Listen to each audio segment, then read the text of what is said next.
my sweat and my rust. I'm breathing in the chemicals. I'm breaking in, shaping up, then checking out on the prison bus. This is it, the apocalypse. Whoa. And we are back with another edition of Disaster Survival Magazine's Weekly Radio. I am your host, Vincent Von Doom. Vincent Von Doom. Congratulations to the Seattle Seahawks. They beat the Denver Broncos 48-3. Denver fans were so upset they were lighting joints in the streets on fire.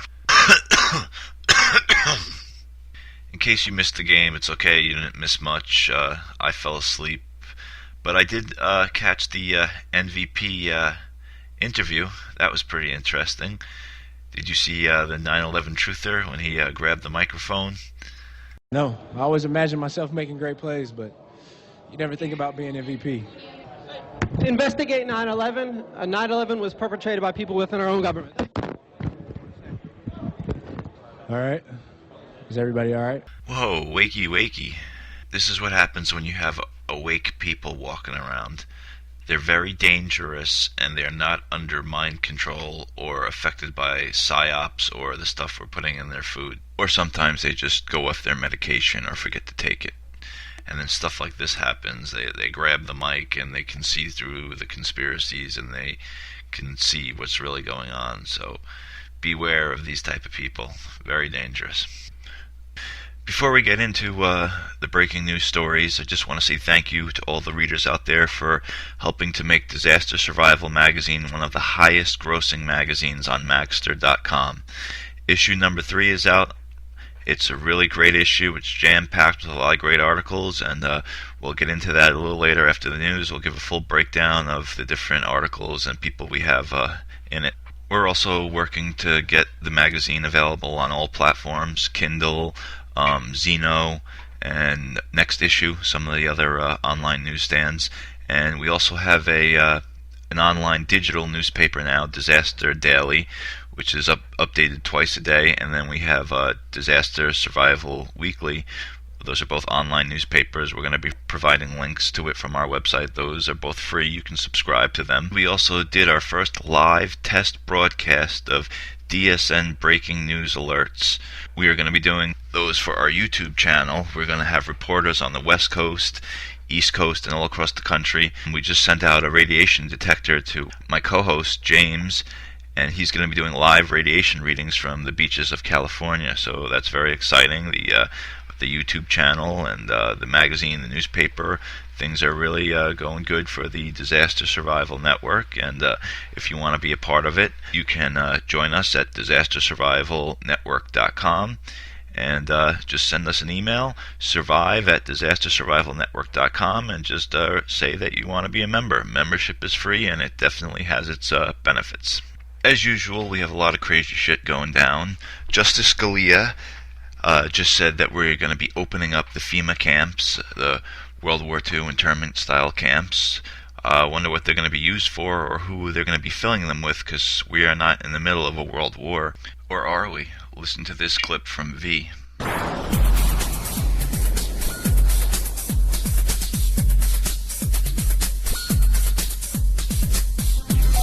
Justice Antonin Scalia says World War II-style internment camps could happen again. Justice Antonin Scalia predicts that the Supreme Court will eventually authorize another wartime abuse of civil rights, such as the internment camps for Japanese Americans during World War II.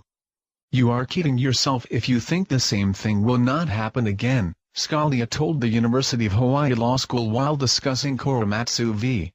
United States, the ruling in which the court gave its imprimatur to the internment camps. The local Associated Press report quotes Scalia as using a Latin phrase that means "in times of war, the laws fall silent," to explain why the court erred in that decision and will do so again. That's what was going on, the panic about the war and the invasion of the Pacific and whatnot, Scalia said. That's what happens. It was wrong, but I would not be surprised to see it happen again, in time of war. It's no justification, but it is the reality. Okay, so stay tuned and watch out for the FEMA camps. There will be a bus or a train coming to a town near you.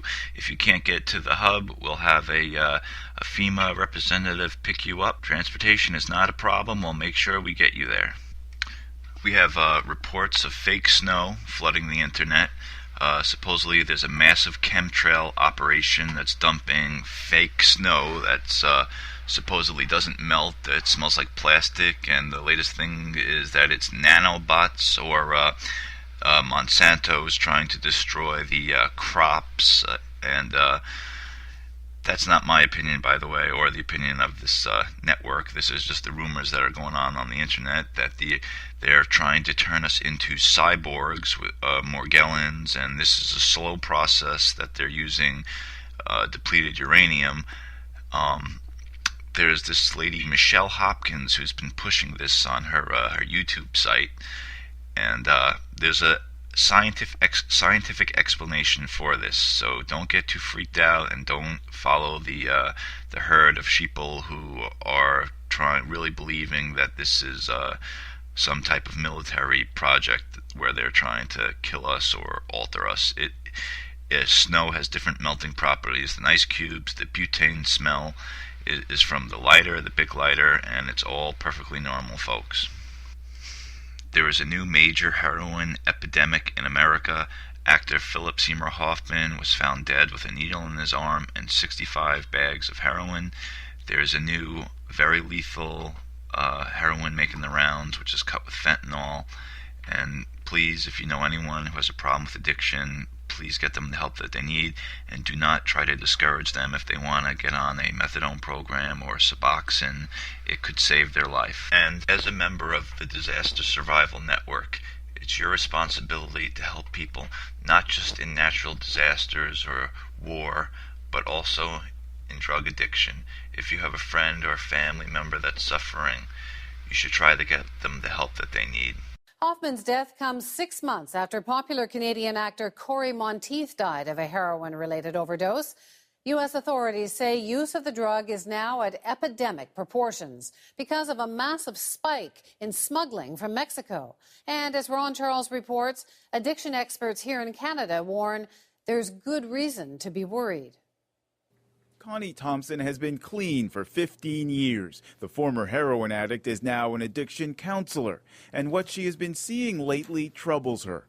They're 17 and 18-year-olds that are getting onto this stuff because $10 you get a bundle. It's a 0.1, 0.2, and that'll get you going for a few hours.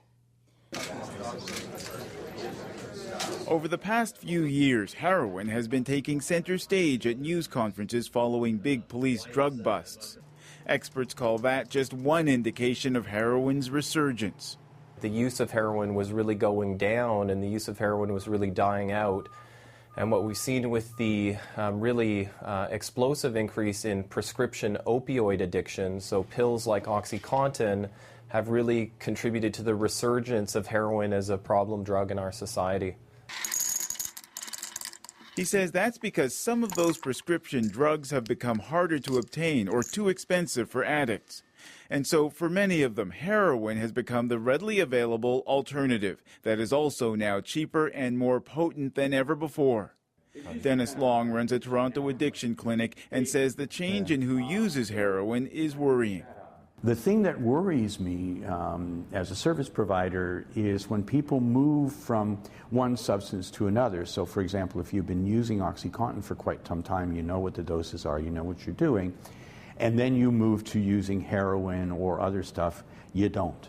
He says that lack of experience can be dangerous for addicts. Parts of the U.S. Eastern Seaboard have recently seen spikes in heroin overdose deaths, something Canadian addiction specialists are closely monitoring. Ron Charles, CBC News, Toronto. Speaking of Toronto, Canada is now going to be installing crack pipes in vending machines. No joke, I guess the mayor, the crack-smoking mayor, must have had a role in that. Wow. I mean, at this point, why don't they just legalize everything and tax it? Excuse me, that's Vancouver. My mistake. Really, I mean, come on. I mean, can things get any crazier? Now, we also have the emergence of this new zombie flesh-eating drug, crocodile, which was mostly just in Russia, but now it's appearing in the United States. It's very easy to make, and the instructions can be found online, and it's a terrible drug because it's cheap and it rots people from the inside out. It's a narcotic that's ravaged parts of provincial Russia. Named crocodile because of the scaly marks it leaves on the body where it's injected. The concoction is highly addictive and the ingredients are dirt cheap. Medina Kachanova now reports on the horrific effects of a deadly drug. It's 2 years since drug addict Alexei lost his best friend, and every December he visits his grave. Andrei was a great photographer. He was into advertising. He was involved in several projects. But that thing just killed him. He couldn't stop. It chased him to death. That thing was desamorphin, an extremely addictive opioid which users inject. It's better known as crocodile because it gives addicts scaly, gangrenous skin. It's also described as the flesh-eating zombie drug. It causes severe brain damage. Users' skin eventually folds off. It kills addicts within 2 years. Alexei managed to escape the consequences of the drug, but his story is more of an exception than the rule. In reality, those who tried the so-called world's deadliest drug even once pay dearly for the cheap high, and all too often they end up here. I remember my friend couldn't work because of the drug. He needed to inject again. It became an obsession. In the end, he was only working to afford the dose. Crocodile is cheap, costing just a tenth of the price of regular heroin. And most worryingly, it's easily manufactured at home using over-the-counter chemicals. One of the main factors why it spread was all the irresponsible decisions made back at the end of the 90s, where the health ministry eased the sales regulations of medicine, which contains codeine. Now no one needed any prescription to buy such medicine. Alexei agreed to show us just how easy it is to get the vital ingredient, painkillers. We're on our way to the drugstore. I don't have any prescription, but I believe I'll get everything I need there. It's not a problem.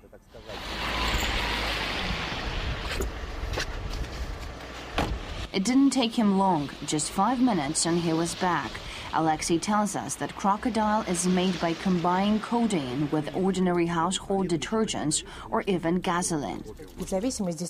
People add so many different, really dangerous toxic ingredients.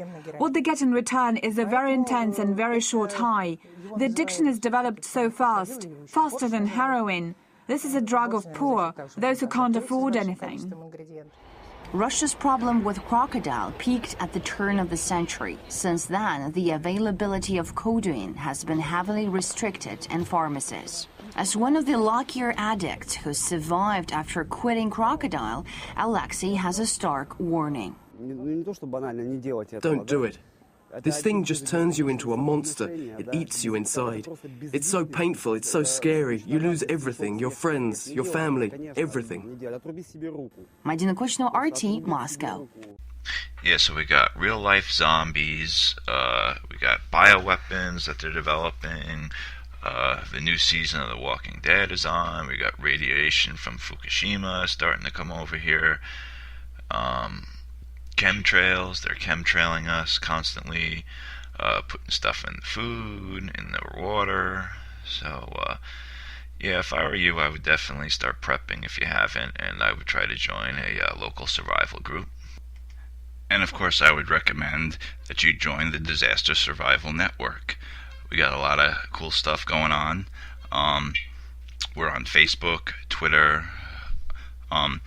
We have a CB, a nationwide walkie-talkie network that we use on Voxer.